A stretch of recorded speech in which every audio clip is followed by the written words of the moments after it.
En las primeras comparecencias de esta crisis del COVID dije que el primer logro en la batalla contra el COVID-19 llegaría cuando superáramos el pico de propagación de la enfermedad y doblegáramos la curva.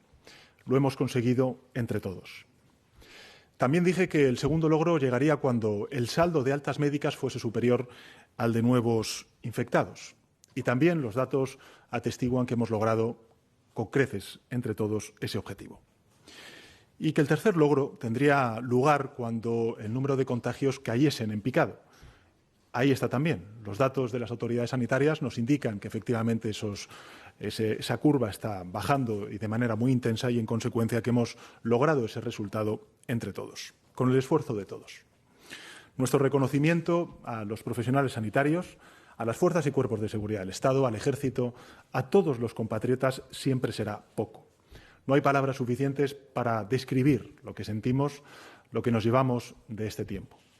Es, en consecuencia, lógico que sintamos, como estamos viendo en las calles de nuestro país, pues un intenso alivio al comprobar este logro colectivo que hemos alcanzado. Pero, al igual que reconocemos este esfuerzo y los logros y los resultados tan extraordinarios que estamos disfrutando a lo largo de estas últimas semanas en términos de contagios y de evolución de la pandemia, me gustaría subrayar algo muy importante, y es que no podemos relajarnos, que debemos mantener la prudencia, que hemos de seguir las normas que nos dictan las autoridades sanitarias, que el virus sigue acechando, que es una amenaza gravísima y que, en consecuencia, hay que apelar a la responsabilidad individual, además del conjunto de instituciones públicas. La responsabilidad individual en este momento de desescalada, de fase final de esta emergencia sanitaria, es prioritaria, es fundamental si queremos defender lo colectivo, la salud pública del conjunto de la ciudadanía.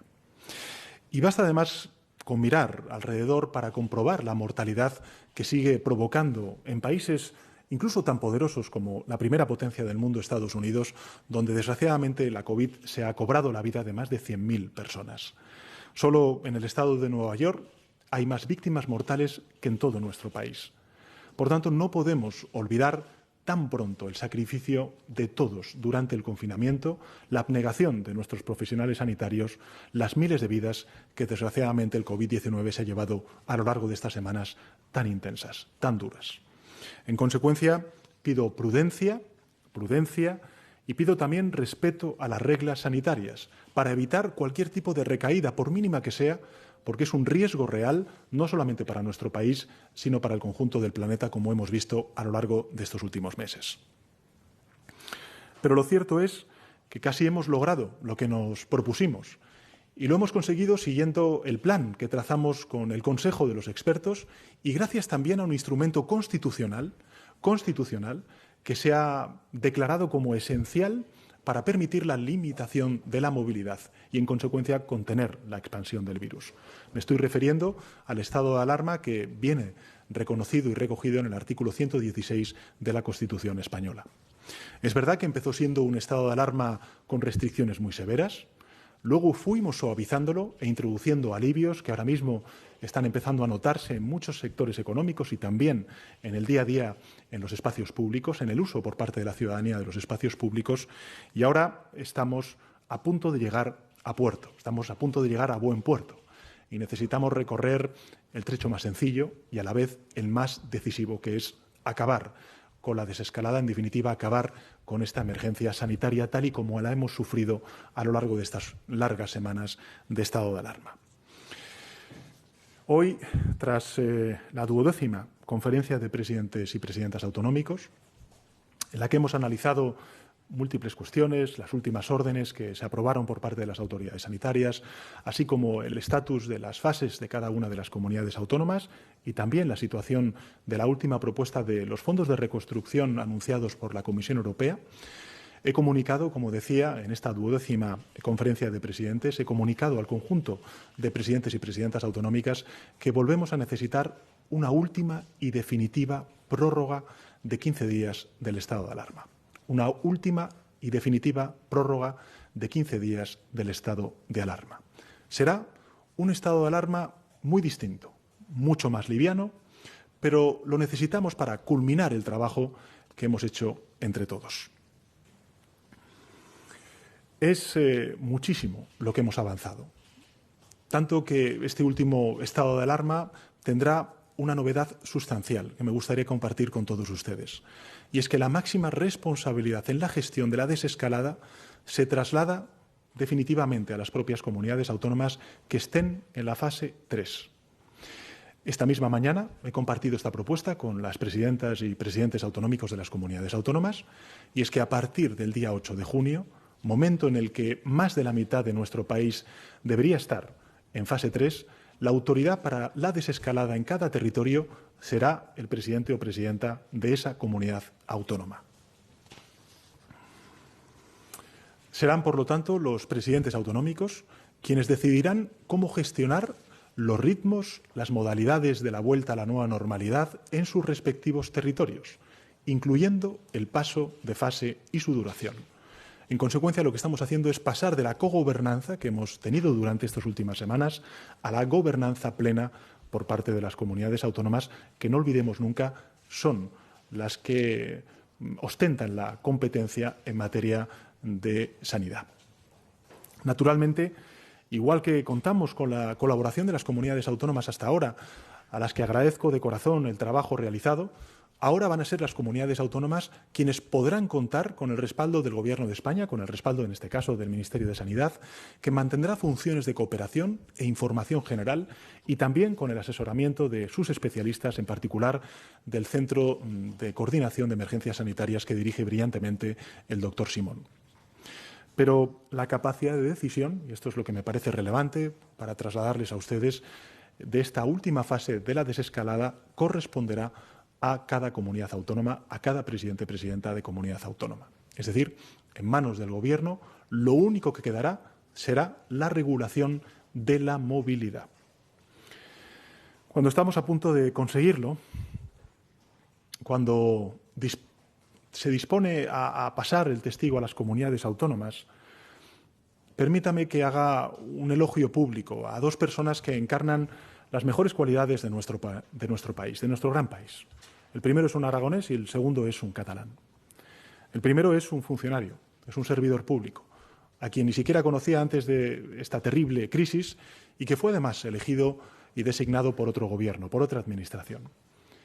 He podido tratar al doctor Simón en las horas más extremas, en los momentos más oscuros, y siempre le he visto igual, como le han visto a diario el conjunto de españoles y españolas, entregado a su trabajo y entregado al bien común, pensando en el país más que en sí mismo, hasta cuando estuvo infectado por el mismo virus que combatía. Le he visto enlazar días y noches, trabajar hasta la extenuación, soportar estoicamente el desdén de los más ignorantes, las críticas más descabelladas. Como todos los españoles, le he visto explicarse una y otra vez, responder a todo tipo de dudas, de preguntas, reconocer con modestia, como se tiene que hacer, los límites del conocimiento científico del que disponemos, admitir, en consecuencia, con humildad, nuestra indefensión en momentos duros. Nunca, nunca se ha dejado arrastrar por la provocación, ni una sola vez. El segundo elogio se refiere a un político que conocía ya antes de este trance, pero a quien he vuelto a descubrir nuevas y enormes cualidades en estos días tan límites que hemos vivido el conjunto de la sociedad española. El ministro de Sanidad, Salvador Illa, nunca ha fallado ni ha desfallecido. Si cada uno en la soledad de su casa ha sentido momentos de desaliento, de zozobra, pueden imaginarse lo que habrá pasado por el ánimo del máximo responsable de nuestra sanidad. Pero siempre se ha mantenido, y esto es lo que me gustaría subrayar, sereno y firme. Siempre ha dialogado, ha cooperado, nunca ha escurrido el bulto ni ha culpado a nadie. Ha soportado las peores descalificaciones, los insultos más mezquinos y jamás ha perdido la compostura ni se ha permitido una sola mala palabra. Jamás ha caído en la provocación ni una sola vez. Cuando nos hemos sobrepuesto a la peor crisis mundial en un siglo, vale la pena que no nos dejemos distraer por el griterío, tampoco por la provocación, y que centremos toda nuestra atención y toda nuestra referencia en figuras como el doctor Simón, un servidor público, y como el ministro de Sanidad, Salvador Illa. Nos hacen simplemente mejores como sociedad. Y necesitaremos muchos comportamientos como los suyos, igual que necesitaremos muchos ejemplos como los de los profesionales sanitarios para acometer la reconstrucción, la recuperación económica y social que tenemos por delante. Las previsiones las conocen, económicas, coinciden que nuestro país, nuestra economía, al igual que la economía de la zona euro, de la Unión Europea, vivirá una recuperación en V. Pero los tramos no serán simétricos. La caída que sufriremos este año será brusca y superará el 9% de nuestro Producto Interior Bruto, como hemos hecho ya llegar a Bruselas, y la recuperación será más prolongada y durará los 2 próximos años. Se iniciará desde el último trimestre de este año, de forma que al final de esta legislatura estaremos en una posición mejor que antes del impacto de la pandemia. En todo caso, mientras llegue ese momento de la recuperación económica que queremos y trabajamos todas las instituciones para que así sea cuanto antes mejor, mientras llega esa recuperación, como decía antes, tenemos que socorrer en primer término a miles y miles de familias que ya antes incluso de esta pandemia soportaban situaciones de pobreza extrema. La tasa de pobreza en nuestro país es la mayor de los países de nuestro entorno y duplica la media de la Unión Europea. El Gobierno tenía ya, como saben ustedes, antes de la emergencia de esta pandemia, tenía ya entre sus planes la erradicación de la pobreza y el descalabro, como decía antes, que ha originado la crisis del COVID-19 nos ha llevado a acelerar esta medida. Y por eso el pasado viernes aprobamos en un Consejo de Ministros extraordinario el ingreso mínimo vital. Empezará a aplicarse desde el mes de junio, que empieza mañana, y puede amparar a 4 de cada 5 personas en situación de pobreza extrema. Esto supone más o menos que 850.000 hogares y más de 2 millones de personas se puedan ver beneficiados por ello. Este Gobierno tiene el compromiso de erradicar la pobreza que conlleva como principal prioridad erradicar la pobreza infantil y dar cumplimiento en consecuencia a las recomendaciones que cada año, desde el año 2014, nos hace el Consejo de Europa a España. También, como saben, este Gobierno está comprometido con la Agenda 2030, con los Objetivos de Desarrollo Sostenible, que recoge en su primer objetivo poner fin a la pobreza en todas sus formas.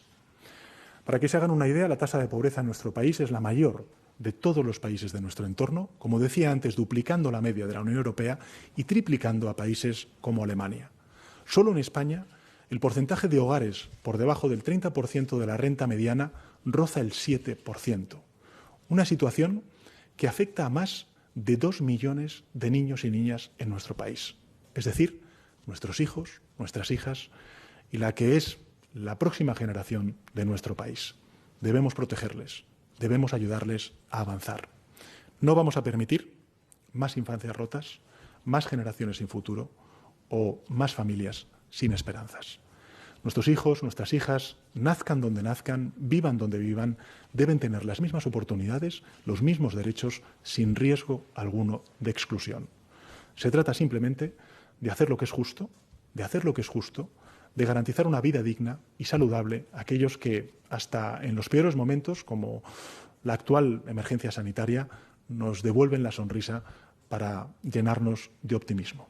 Ni el Gobierno de España, ni tampoco la sociedad española van a mirar para otro lado mientras nuestros compatriotas forman colas para comer, sobre todo para dar de comer a nuestros niños y nuestras niñas. Desde este viernes, y como consecuencia de la aprobación de este ingreso mínimo vital, nuestro país ha ganado en justicia social, pero sobre todo, y esto es lo que me gustaría también compartir con ustedes, ha ganado en decencia. Socorrer a los más vulnerables será una prioridad.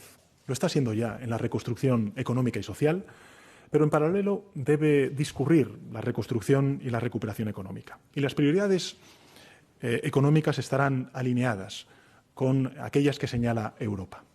Desde el primer momento, ustedes lo han visto en la acción que ha desplegado el Gobierno de España a lo largo de estas últimas semanas, nuestro país ha ejercido un papel de liderazgo activo y propositivo. Entre todos hemos conseguido acercar acuerdos que son acuerdos sin precedentes en la historia de la Unión Europea. Por ejemplo, la flexibilización de los criterios de déficit público establecidos por el Pacto de Estabilidad y Crecimiento, el programa de compra de deuda pública por parte del Banco Central Europeo, valorado en nada más y nada menos que 750.000 millones de euros.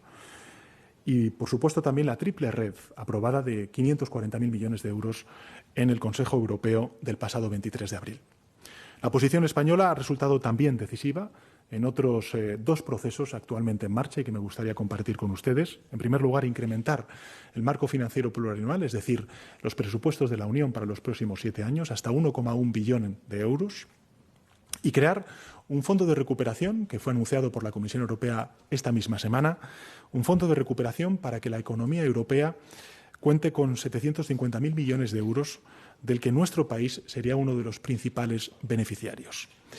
Eso último supondrá para nuestro país, si llega a buen puerto las negociaciones que estamos a punto de comenzar a nivel europeo, esto supondría para nuestro país más o menos 140.000 millones de euros de ayuda directa a los sectores más necesitados. Sectores, como saben ustedes, de turismo, de comercio, de transporte o también el sector de la automoción. Este no ha sido ni está siendo un proceso fácil, sin duda alguna no lo está siendo. Pero podemos sentirnos orgullosos al ver que nuestro país, que España, ha defendido sus intereses legítimos, defendiendo a la vez los intereses comunes del conjunto de la Unión Europea. Hemos defendido siempre que Europa necesitaba para esta crisis un nuevo plan Marshall. En el primero, el que se puso en marcha en el año 1948 tras la Segunda Guerra Mundial, fue Estados Unidos quien ayudó a la reconstrucción de Europa y 72 años después Europa debe salvar a Europa. Si el Plan Marshall originó pues un crecimiento económico muy importante y que se consagró también al relanzamiento de la industria en general, este nuevo Plan Marshall europeo se concentrará en la transformación medioambiental, en la transición digital y en la creación de empleo, y de un empleo que tiene que ser necesariamente un empleo de calidad.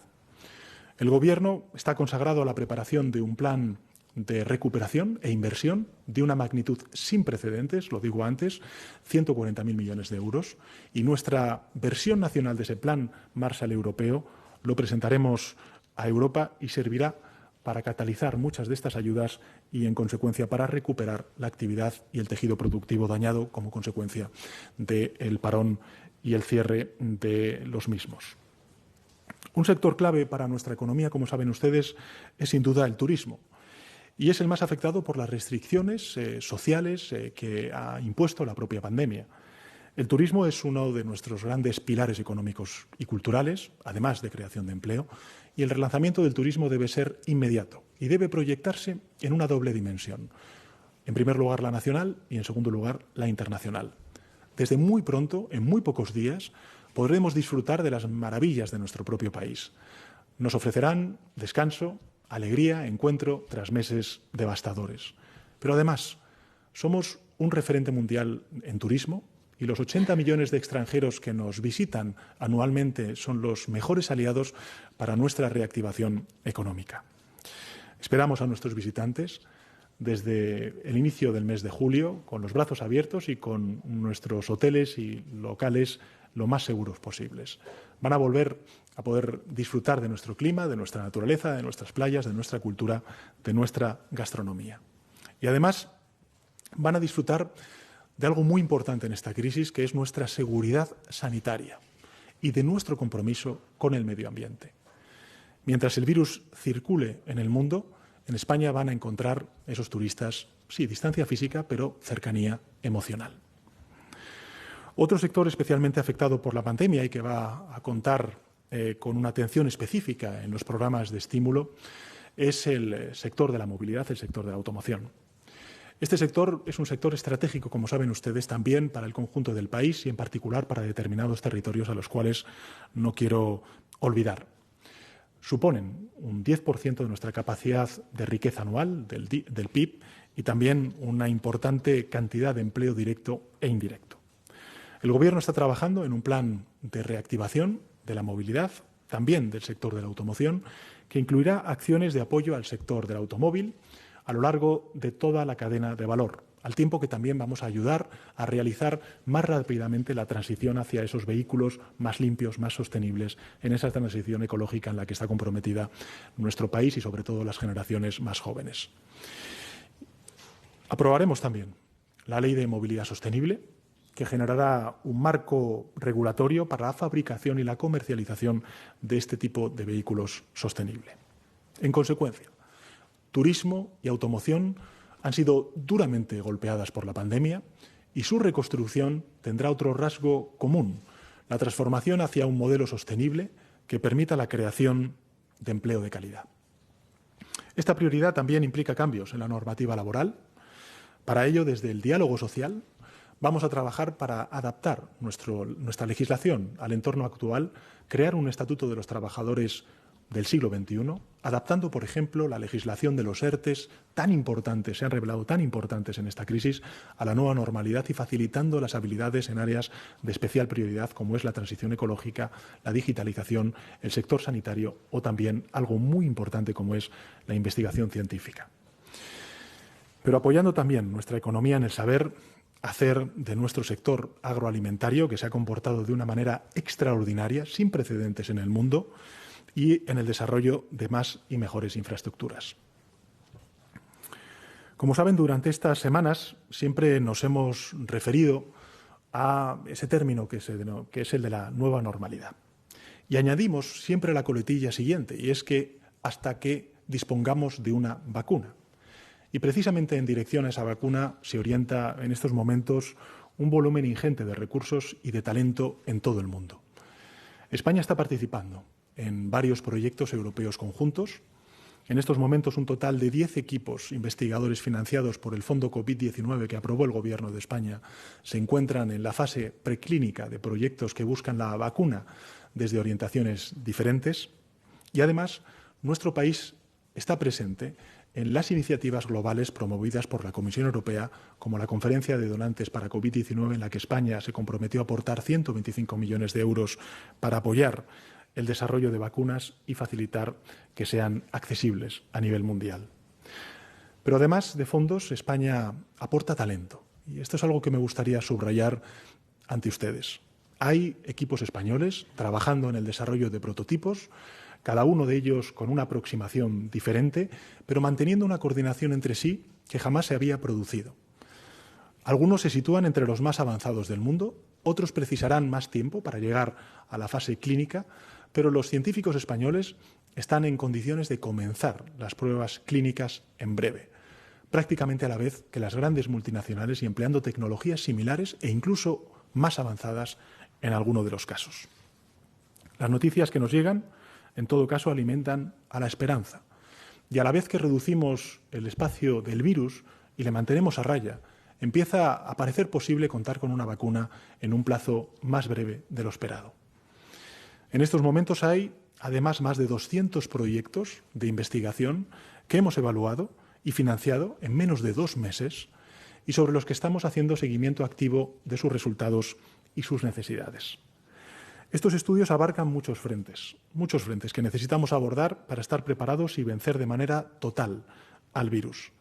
Ensayos clínicos para nuevos fármacos, test diagnósticos mucho más rápidos, estudios de factores de riesgo, de inmunidad, detección del virus en el aire, uso de aguas residuales o como marcador, mejor dicho, epidemiológico de nuevos brotes, estudios de ciencia social para conocer el impacto de la pandemia y otros muchos liderados por el Instituto Carlos III, el CSIC, así como universidades y centros en todo nuestro país. Ya desde ahora podemos extraer algunas lecciones de esta emergencia sanitaria sin precedentes. La primera que me gustaría compartir con ustedes es, sin duda, que nunca más podemos permitirnos que se debilite nuestro Sistema Nacional de Salud. Es nuestra trinchera más segura. Y la segunda lección que me gustaría también compartir con ustedes viene a colación del aporte de la ciencia. Nunca más debemos relegar a la investigación y a la ciencia. La ciencia es empuje, es progreso, y nuestros investigadores e investigadoras son un orgullo para el conjunto del país. La tercera lección que me gustaría compartir con ustedes es que en la etapa que se abre, la unidad es más importante que nunca. Hemos de mantener a raya el virus de la división, el virus de la provocación. A todos ahora les pido eso, concordia, comprensión, convivencia. A todos les pido solidaridad, empatía con los que peor lo están pasando. Estos días estamos rindiendo tributo a los más de 27.000 compatriotas que nos dejaron, que han fallecido víctimas del COVID.